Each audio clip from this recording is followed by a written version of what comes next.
Hi, Mystery Recapped here. Today, I'm diving into a mystery film called The Vault. Spoilers ahead. Watch out and take care. The movie kicks off inside the Centurion Trust Bank's kitchen, where assistant manager Ed Mass is pouring himself a cup of coffee. He appears distracted, haunted by flashes of gunfire and violence from his past. Brushing off his troubling thoughts, he readies himself for a busy day. Just as he steps into the main hall, Detective Iger enters the bank, deposits his salary, and swiftly heads back to work. Everything seems ordinary. Security guards patrol, clerks process paperwork, and customers wait their turn. But outside, the distant wail of sirens signals chaos. A nearby factory fire rages on. Meanwhile, the bank manager summons a young woman named Leah for a job interview. She's applying for a teller position, and while her resume is impressive, it has a gap in employment history. Leah explains that she had spent time teaching English at a parish in Mexico, but had to return home due to a family emergency. The manager, intrigued but cautious, continues questioning her. Suddenly, a woman with a teardrop tattoo causes a commotion in the main hall, furiously accusing the bank of illegal fees. A middle-aged teller attempts to pacify her, but the situation escalates. Head teller Susan Cromwell steps in and coldly points out that the woman isn't even a client of the bank. At that moment, 3 firefighters enter the bank and discreetly lock the doors from the inside. Leah exchanges a knowing glance with the disruptive woman, who then assaults a security guard, sending him crashing to the floor. Panic spreads as Leah pulls out a gun, pointing it at Ed Mass.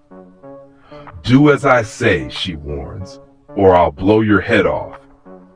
In an instant, the elaborate bank heist begins. But outside, the main entrance guard remains oblivious to the true nature of the attack. All he sees is a customer assaulting another security officer, prompting him to radio the authorities.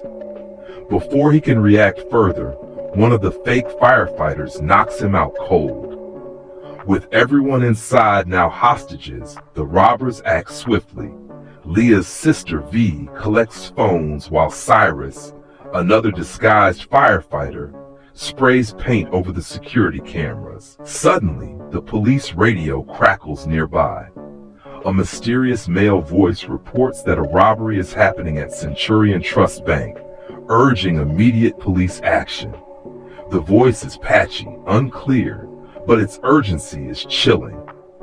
Detective Iger, who is patrolling a nearby neighborhood, picks up the transmission and heads straight for the bank. Downstairs, the robbers demand access to the vault. Susan hesitates, but eventually complies, unlocking it to reveal only $70,000. Shocked and enraged, Kramer, one of the robbers, storms out and declares, "We risked everything for this?" While Leah considers leaving, V and the others refuse to walk away empty-handed. A hostage unexpectedly offers help. It's Ed Mass, the assistant manager.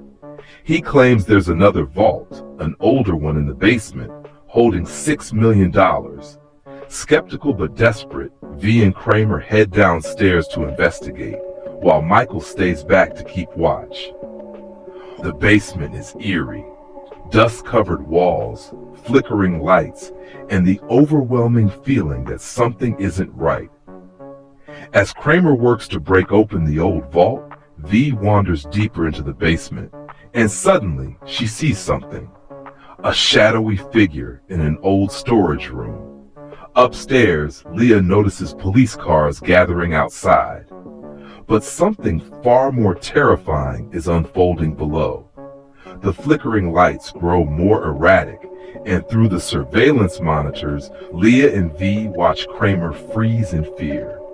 In the dim corridor, 2 grotesque figures stand before him, their heads covered in filthy sacks. What Leah and V don't see is the true horror unfolding. Kramer, now alone on their screens, suddenly drops his weapon, dragged into the darkness by unseen forces.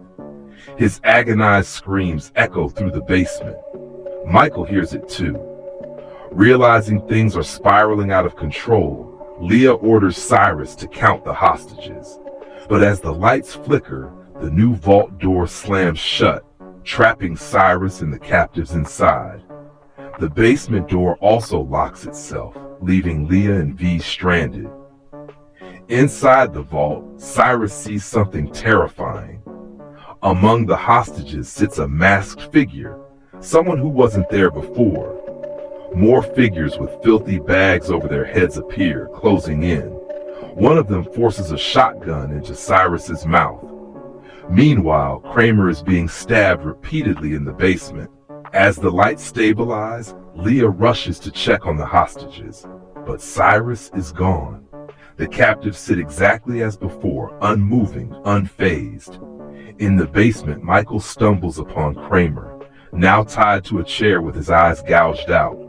Kramer sobs, pleading with unseen figures, until in a horrifying moment, he takes a drill and drives it into his own skull. Terrified, Michael rushes upstairs, demanding they leave. But before they can act, V appears, carrying a bag full of cash.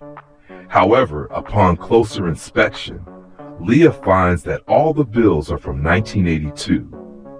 With the police preparing to storm the bank, Leah interrogates Susan about the basement. Susan finally reveals the truth.